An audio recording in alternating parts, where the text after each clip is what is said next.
मसीह की। प्रभु का धन्यवाद हो इस समय के लिए जो फिर से हम आपके सम्मुख में जुड़ सके, और कुछ बातों को मैं आपके बीच में लेकर आया हूँ। काफी महत्वपूर्ण बातें हैं जो मैं आज आप लोगों के बीच में शेयर करना चाहता हूँ। तो जितने भी हमारे चैनल पर नए हैं वो हमारे चैनल को लाइक करें, शेयर करें, सब्सक्राइब करें और बेल आइकन को दबाना ना भूलें, क्योंकि यदि हमें परमेश्वर में आगे बढ़ना है तो हमें ज़रूरत है परमेश्वर के वचन को अध्ययन करने की, उसकी बातों को गहरे से सीखने की हमें ज़रूरत है यदि हम उसकी राह पर चलना चाहते हैं। तो आइए प्रियो, हम वीडियो को शुरू करते हैं एक छोटी सी प्रार्थना के साथ। धन्यवाद करते मेरे अनुग्रहकारी और दयालु परमेश्वर, मेरे पिता, मैं अपने आप को तेरे हाथों में सौंपता हूँ। प्रभु आप नियंत्रण ले, आपका पवित्र आत्मा मुझ में होकर बोले मेरे परमेश्वर, मेरी जबान पर, मेरे प्रभु देह प्राण आत्मा पर प्रभु आप कंट्रोल करें, नियंत्रण ले मेरे खुदा की बोलने वाला मैं नहीं बल्कि आपका आत्मा हो। मेरे परमेश्वर मैं धन्यवाद करता हूँ जितने भी प्रभु इस वीडियो को देख रहे हैं उन सभी को प्रभु आप आशीष दे, उनकी बुद्धि समझ आंखों को कानों को खोले मेरे खुदा, ताकि पिता परमेश्वर ये बातें प्रभु ये वचन मेरे खुदा उनके हृदय में अधिकाई से बसने पाए। धन्यवाद करते हैं प्रभु, सारा नियंत्रण आपके हाथों में देते हैं। मांगते इस प्रार्थना को अपने प्यारे यीशु मसीह के सामर्थी नाम में, आमीन आमीन। तो मैं आपको बताना चाहता हूं कि जब परमेश्वर ने पृथ्वी की सृष्टि जब वो करता है तो 6 दिन में सब कुछ बना देता है और मनुष्य की सृष्टि करता है और कहता है कि सब कुछ अच्छा है, सब कुछ अच्छा है। और आदम के लिए वो क्या बनाता है, उसका एक मेल खाने वाला एक स्त्री को बनाता है जिसका नाम आदम हव्वा रखता है। हालेलुया। तो मैं क्यों ये बातें आपको बताना चाह रहा हूँ, मैं आपको ये बताना चाह रहा हूँ कि जब उसने आदम को बनाया तो वहां पर अदन की वाटिका में उसको रखा उसकी सेवा करने के लिए, उसकी देखभाल करने के लिए, और उसको एक आज्ञा दिया। मेरा फोकस आज एक आज्ञा पर है कि हम आज्ञा मानकर कितनी ही बातों को हम क्या करते हैं, आशीष का कारण बना देते हैं, और आज्ञा ना मानने के कारण हम दंड का आज्ञा अपने ऊपर ठहरा देते हैं। हालेलुया। तो आज मैं आज्ञा की बात कर रहा हूं कि यदि हमारा रिश्ता परमेश्वर से अच्छा है तो हमें आज्ञा मानना कितना जरूरी है। हालेलुया। तो परमेश्वर ने उसे क्या आज्ञा दिया, परमेश्वर ने आदम को यह आज्ञा दिया कि तुम इस अदन की वाटिका के सब वृक्षों के फल खा सकते हो, यानी कि बिना खटके आप उसको खा सकते हो, मगर परंतु जो भले और बुरे ज्ञान का वृक्ष का फल है उसे तुम ना खाना, नहीं तो तुम क्या हो जाओगे, मर जाओगे। तो ये आज्ञा एक आज्ञा परमेश्वर ने आदम को दिया, हव्वा को दिया। मगर मैं आपको बताना चाहता हूं कि जब तक शैतान उनके बीच में नहीं आता तब तक वो आज्ञाकारी बनकर रहते हैं। वो उस फल को देखते होंगे मगर उनकी खाने की इच्छा उनके अंदर उत्पन्न नहीं हुई। वो तब तक आज्ञाकारी रहे जब तक शैतान उनके मध्य में नहीं आया। हाँ मेरे प्रियो, मैं आपको बताना चाहता हूं कि शैतान जब तक उनके मध्य में नहीं आया तब तक वो आज्ञाकारी रहे, तब तक परमेश्वर से मेल मिलाप उनका रहा। मगर जब शैतान उनके बीच में आया और शैतान ने उनके अंदर क्या लालच उत्पन्न किया, उस फल को खाने के एक लालसा को उत्पन्न किया। उनकी दृष्टि उस फल पर टिक गई जिस फल को वो देखते आए हैं। उस फल को खाने के लिए शैतान ने क्या करा, उस फल का लालच बनाकर उनके हृदय में उत्पन्न किया, यानी कि उनकी इच्छा खाने की उसको हो गई। तो शैतान हव्वा से बातें करता है और उससे कहता है कि तुम इस फल को क्यों नहीं खा सकते। तो हव्वा बोलती है कि इस फल को खाने के लिए हमें परमेश्वर ने मना किया है, बल्कि हम उसको छू भी नहीं सकते, नहीं तो हम क्या हो जाएंगे, मर जाएंगे। हालेलुया। तो शैतान उनसे बातें करता है कि नहीं, तुम इसको फल को खाओगे तो तुम क्या हो जाओगे, परमेश्वर के जैसे हो जाओगे। क्योंकि शैतान का यही एक मकसद है कि मैं क्या करूं, परमेश्वर के तुल्य बन जाऊं। और वैसे ही उसने आदम और हवा को भी बहकाया। अब जानते हैं, जब उसने उस फल को खाया तो उनको खाते ही उनको क्या हो गया, परमेश्वर की आज्ञा तोड़ते ही मृत्यु की जो राज था उन पर कायम हो गया। उनकी एक आत्मिक मृत्यु भी हो गई और एक देह की मृत्यु भी उन पर राज्य करने लगी। हालेलुया। तो वहां पर परमेश्वर और आदम और हवा का जो रिश्ता था, वो संबंध जो था वो खत्म हो चुका। यानी कि उस एक आज्ञा उल्लंघन के कारण वो क्या हो गए, परमेश्वर से दूर हो गए। जबकि परमेश्वर ने एक ही आज्ञा आदम को दिया था, ज्यादा नहीं दी थी, और उस आज्ञा को भी वो नहीं मान सके। किसके कारण उन्होंने खाया? शैतान के कारण।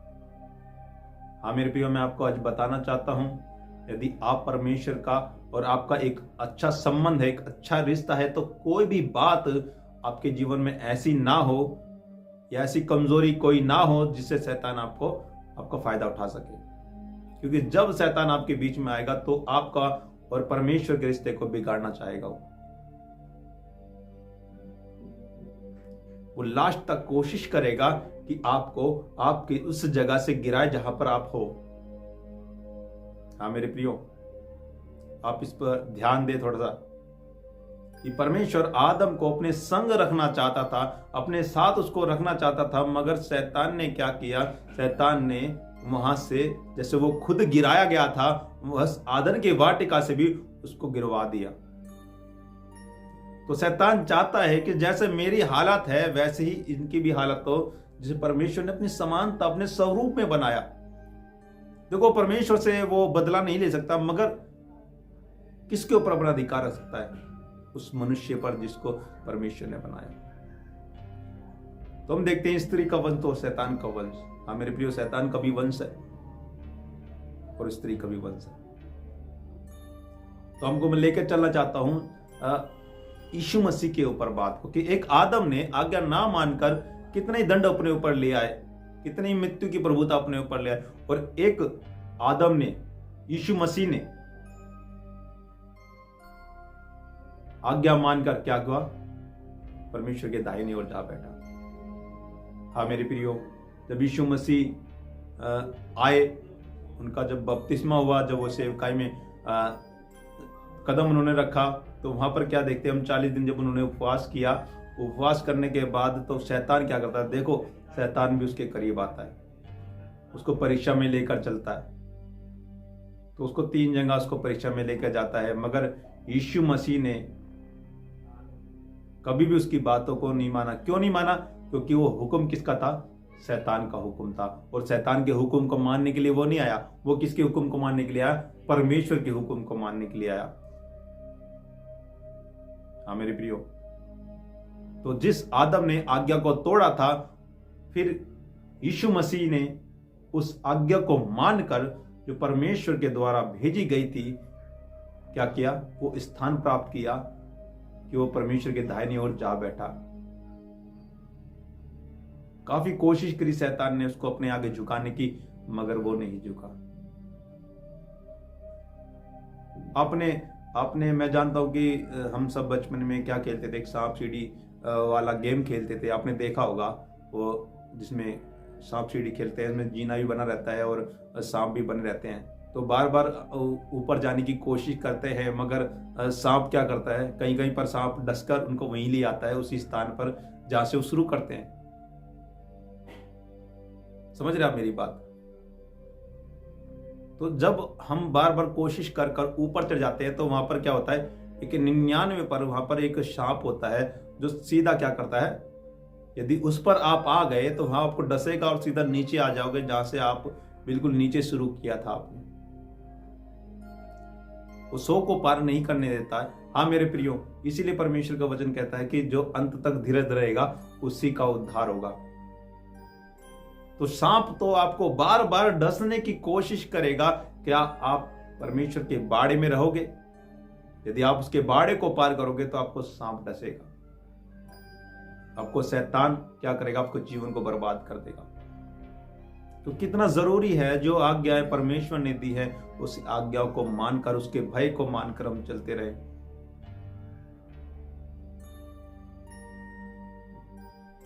क्योंकि हम परमेश्वर हम अपना प्रेम इसी से दर्शा सकते हैं कि हम परमेश्वर का भय मानते हैं, हम उसकी आज्ञाओं को मानते हैं। यही हमारा प्रेम है कि हम कितना उसका भय मानते हैं। यदि मैं कहता हूं मैं परमेश्वर से प्रेम करता हूं और मैं सबसे नफरत करूं तो उस प्रेम का कोई फायदा नहीं है। मैं आज्ञा को तोड़ता रहूं तो उस प्रेम का कोई फायदा नहीं है, अपनी जान को लुटाने का कोई फायदा नहीं है। आपको किससे बचना है? आपको शैतान से बचना है। पर पता है, आपको वचन कहता है कि अपने आप को परमेश्वर के अधीन कर दो और शैतान का सामना करो तो तुम्हारे सामने से निकल कर भागेगा। हाँ मेरे प्रिय, यदि आपको शैतान पर, उन पापों पर और मृत्यु पर विजय पानी है तो अपने आप को पूरी रीति से परमेश्वर के अधीन करना होगा। मेरे प्रियो, जो आदम ने गलती करी है वो गलती आप ना करें, जो हवा ने गलती करी है वो गलती आप ना करें, बल्कि संपूर्ण मन से अपने परमेश्वर के अधीन रहे। हालेलुया। क्योंकि शैतान तो बार बार आपको उसी पोजीशन पे लेकर जाएगा जहां से आप निकल कर आए हैं। आपको बार बार वो पाप करने के ऊपर ढालता, फोकस करता रहेगा, मगर आपको परमेश्वर की ओर ताड़ना है, परमेश्वर की ओर देखना है, क्योंकि हमारी मदद परमेश्वर की ओर से ही आती है। यदि आप आज्ञाकारी नहीं रहे, यदि परमेश्वर ने आपकी ओर से मुंह फेर लिया, यदि आपकी ओर पीठ कर दी, तो आपको बचाने वाला कोई नहीं, आपका छुड़ाने वाला कोई नहीं। फिर तो हे मेरे प्रियो, परमेश्वर की आज्ञा को मानो और उसकी आशीष को ग्रहण करो, ताकि परमेश्वर फिर से अपने पास आपको बुलाए। क्योंकि यदि हम एक आज्ञा तोड़ते हैं तो बहुत सी आज्ञा हमारे इंतजार कर रही है, हमें और ज्यादा आज्ञा मानने का काम हो जाए। क्योंकि जब आदम को एक ही आज्ञा दी गई थी मगर उसने उस आज्ञा को तोड़ दिया, और कितना काफी टाइम लग गया फिर से परमेश्वर के साथ संबंध बनाने के लिए। हालेलुया। तो उस आज्ञा को किसने माना? हमारे परमेश्वर यीशु मसीह ने। और आज हम यीशु मसीह के पीछे चल रहे हैं तो हमें भी उस आज्ञाकारिता का फर्ज निभाना है। हमें भी एक आदर्श पुत्र बनना है अपने पिता का, जो हमें आज्ञा देता है उस आज्ञा को हमें मानना है। हालेलुया। क्योंकि आज्ञा तो दीपक है, आप जानते ही हैं। परमेश्वर हमें अपने पास बुलाना चाहता है, हमें अपने नजदीक रखना चाहता है, क्योंकि परमेश्वर हमसे बहुत प्रेम करता है। इसीलिए तो उसने अपना एक पुत्र इस जगत के लिए दे दिया, ताकि जो कोई इस पर विश्वास करे वह नाश न हो परंतु अनंत जीवन पाए। परमेश्वर आज हमें अनंत जीवन के लिए बुलाना चाहता है कि जो गलती आदम ने करी वो हम ना करें। हमारा सहायक हमारे साथ है, उस सहायक की सुनो, उसकी आवाज को सुनो, उसको ग्रहण करो, तो आप शैतान पर फतेह हासिल कर सकते हैं। हालेलुया। क्योंकि परमेश्वर ने हमें पाप का गुलाम नहीं बनाया, बल्कि उसने हमें अधिकार दिया उसके पापों पर क्या करें, हम प्रभुता करें। कि जो आदम की संतरता थी उसको क्या उसने आज्ञा ना मानने के कारण पाप की गुलामी को ग्रहण कर लिया, मृत्यु को गुलामी को ग्रहण कर लिया। तो हाँ मेरे प्रियो, परमेश्वर आज हमें उस मृत्यु के बंधन से छुड़ाना चाहता है। यदि आप आज विश्वास करते हैं कि यीशु मसीह हमारे लिए मारा गया, गाड़ा गया और तीसरे दिन मुर्दों में से जिलाया गया, तो सच में आज परमेश्वर का हम अपने जीवन में देखेंगे। आज आप परमेश्वर को ग्रहण करते हैं तो परमेश्वर ने आपके लिए अपने दरवाजे खोले हुए हैं। आप भी उस राज्य का वारिस हो सकते हैं, क्योंकि गुलाम कभी वारिस नहीं बन सकते, पुत्र ही उसके राज्य के वारिस बनेंगे। हालेलुया। तो आज की वीडियो में इतना ही। आप हमारे कमेंट बॉक्स में जाएं और वहां पर कमेंट करें कि आपको ये वचन कैसा लगा, और हमारे चैनल को सब्सक्राइब करें, लाइक करें, शेयर करें। और ये वचन ज़्यादा से ज़्यादा आप शेयर करेंगे तो परमेश्वर आपको आशीष देगा। और बेल आइकन को दबाना ना भूलें कि हमारा जो वीडियो का नोटिफिकेशन है सबसे पहले आपके पास पहुंचेगा। सभी को जय मसीह की। परमेश्वर आपको इन वचनों के द्वारा आशीष दे और आप पर अनुग्रह करे।